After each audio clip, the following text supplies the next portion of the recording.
आज आम जाना आसंता साधारण निर्वाचन रे बीजेपी जेपरी भल प्रदर्शन करने को नजर रखी बीजेपी राष्ट्रीय अध्यक्ष जेपी नड्डा आज 23 राज्य नुआ नियम जारी करते एवं बीजेपी राष्ट्रीय उपाधि बयंत पणा को दायित्व मिली।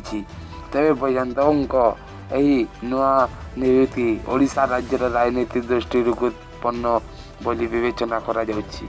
आज नियुक्ति पर बीजेपी सरकार राज्य सभापति मोहन सामल कहते जे सरकार गठन पाई एभली दक्ष नेता को ओडिशा पाई चयन करिथबारु राष्ट्रीय अध्यक्ष को ओडिशावासी जेपी नड्डा को धन्यवाद देउछंती। आमे एथर निश्चित नुआ सरकार गढ़िबो बोली ओडिशावासी ग्रहण करिछंती।